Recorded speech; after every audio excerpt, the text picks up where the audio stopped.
warahmatullahi wabarakatuh. Salam SMK, SMK bisa, SMK hebat, SMK berkarakter. Apa kabar Ananda Ibu semua? Semoga selalu dalam keadaan sehat walafiat, selalu dalam lindungan Allah Subhanahu wa Ta'ala, Tuhan Yang Maha Esa. Nah, pada pertemuan kali ini kita akan membahas tentang pergerakan nasional dan lahirnya peristiwa Sumpah Pemuda. Masih ingatkah Ananda materi kita minggu yang lalu tentang dampak penjajahan bangsa Eropa di Indonesia? Ada yang masih ingat? Ada? Ada yang masih ingat? Ya, silahkan. Ya, benar sekali. Beri tepuk tangan.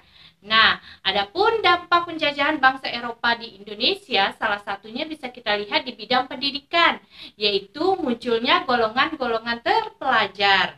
Nah, pada materi kali ini, Ibu akan membahas tentang munculnya pergerakan nasional dan peristiwa Sumpah Pemuda. Nah, sebelum kita memulai pembelajaran kita hari ini, marilah sama-sama kita berdoa menurut agama dan kepercayaan masing-masing. Berdoa mulai. Berdoa selesai. Ananda Ibu semua adalah pemuda-pemudi penerus perjuangan bangsa, yang mana penerus perjuangan bangsa ini harus mengemban sebuah tugas untuk membela tanah airnya. Nah, dulu pemuda dan pemudi Indonesia melakukan sebuah sumpah atau mengucap sebuah sumpah yang disebut dengan apa? Apa? Ya, benar sekali. Sumpah Pemuda. Nah, Sumpah Pemuda tersebut akan kita bahas pada materi kali ini, yaitu munculnya pergerakan nasional dan peristiwa Sumpah Pemuda. Nah, tujuan pembelajaran kita hari ini adalah Ananda Ibu semua mengetahui apa saja pergerakan nasional yang muncul, kemudian Sumpah Pemuda, bunyi Sumpah Pemuda. Nah, untuk lebih jelasnya tentang materi lahirnya pergerakan nasional dan peristiwa Sumpah Pemuda, silahkan Ananda Ibu perhatikan materi yang akan Ibu jelaskan berikut ini.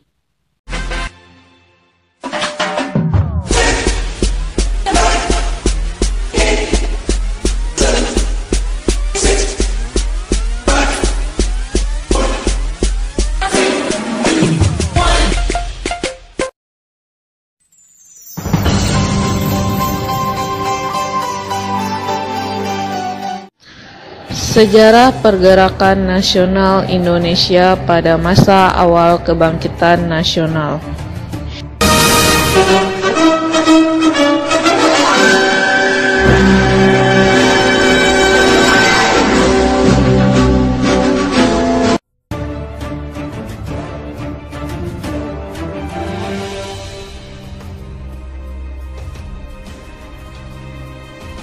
Pada masa penjajahan Belanda, politik balas budi adalah slogan dari jajahannya. Politik balas budi karena Belanda lolos dari kebangkrutan dengan kekayaan alam tanah jajahan. Politik balas budi, politik etis. Siapa yang menyangka bahwa politik etis sebagai pembuka untuk pribumi melakukan pergerakan?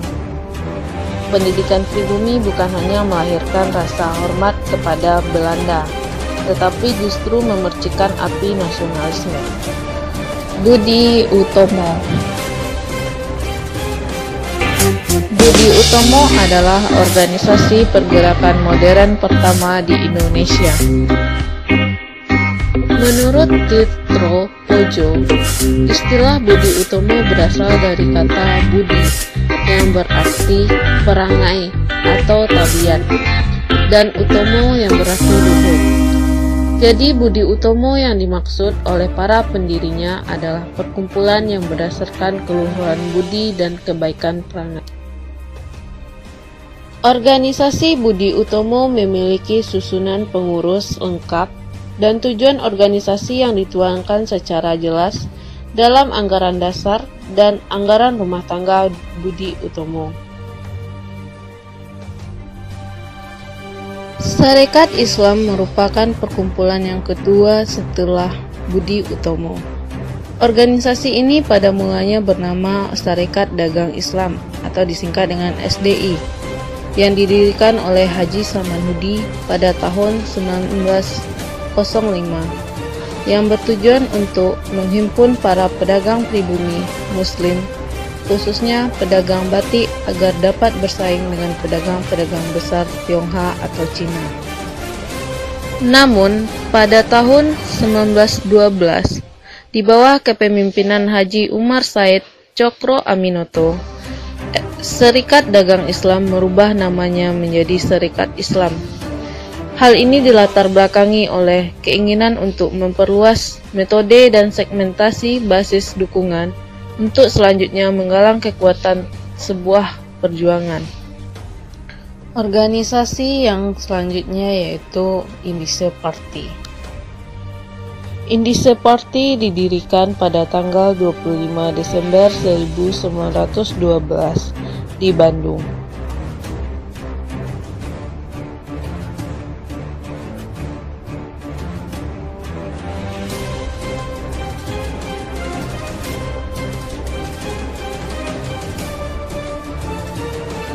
Tujuan Indische Party yaitu membangun patriotisme semua Inders terhadap tanah air atas dasar ketatanegaraan untuk mempersiapkan kehidupan rakyat yang merdeka.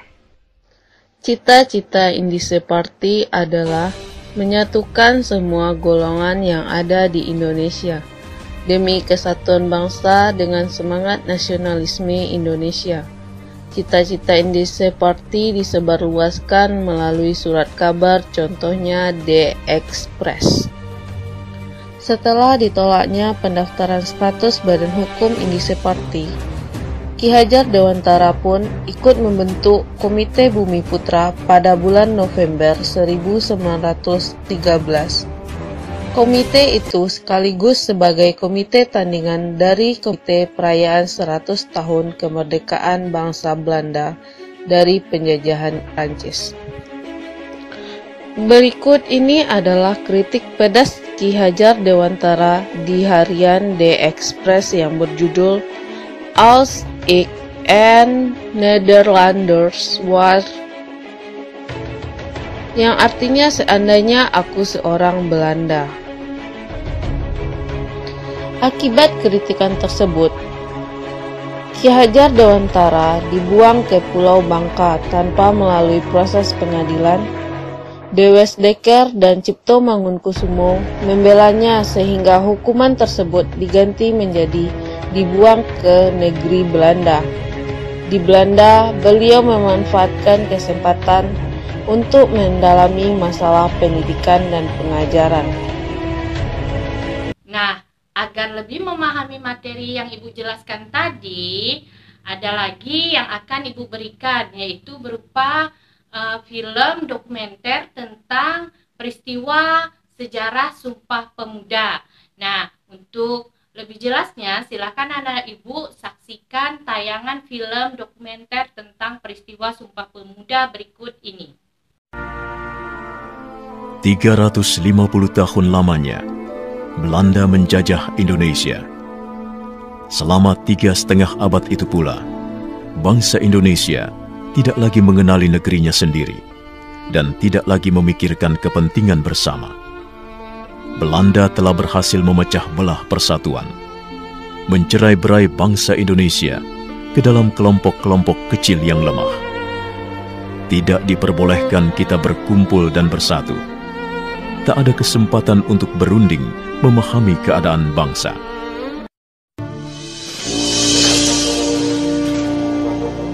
Dan Belanda tak pernah menyangka bahwa kebijakan politiknya itu justru menjadi tonggak awal kebangkitan bangsa Indonesia untuk bersatu melawannya. Pada masa itu, untuk keperluan pendidikan, pemerintah Hindia Belanda bahkan mendirikan gedung-gedung sekolah. Salah satunya Gedung Stovia yang ada di Batavia, sebutan Jakarta masa itu.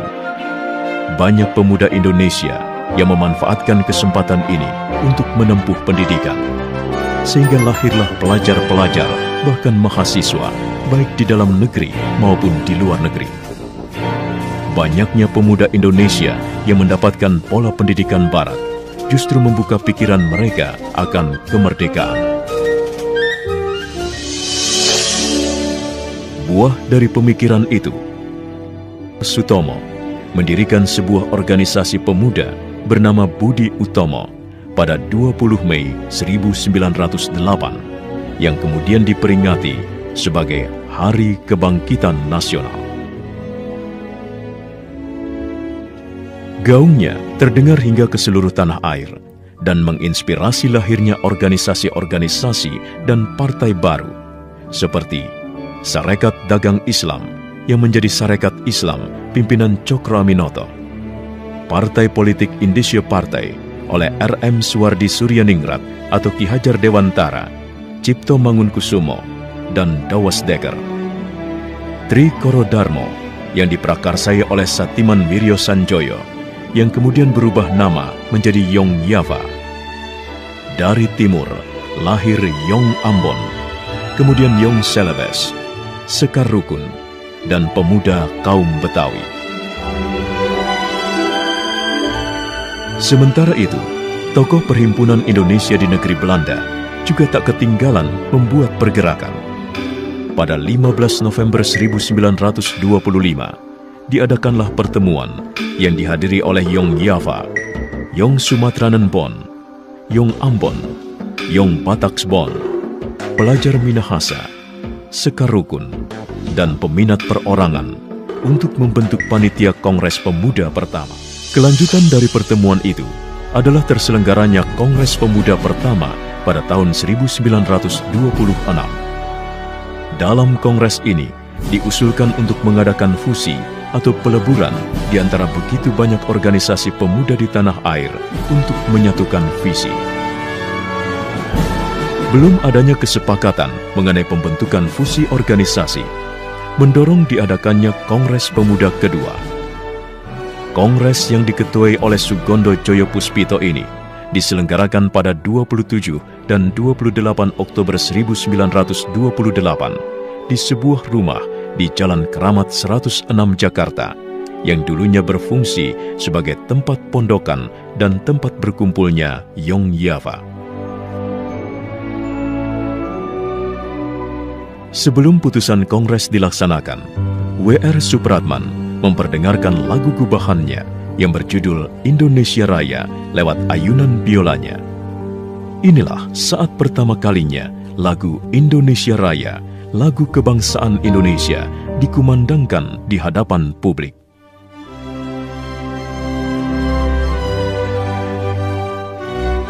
Seluruh peserta kongres yang hadir tampak terpukau dan tersihir dengan alunan biola W.R. Supratman serta lagu Indonesia Raya yang begitu agung. Tibalah akhirnya pada pembacaan hasil putusan Kongres Pemuda kedua. Hari itu, 28 Oktober 1928, seluruh organisasi pemuda melebur dalam satu wadah bernama Indonesia Muda.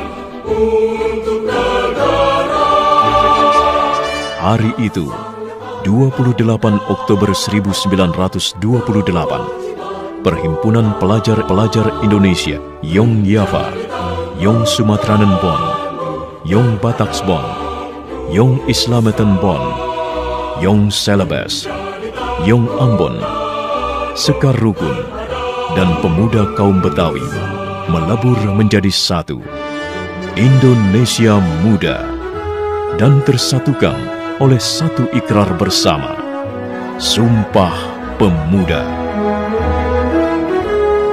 Pertama, kami, putra dan putri Indonesia, mengaku bertumpah darah yang satu, tanah Indonesia. Kedua, kami, putra dan putri Indonesia, mengaku berbangsa yang satu, bangsa Indonesia. Ketiga, kami, putra dan putri Indonesia, menjunjung bahasa persatuan, bahasa Indonesia.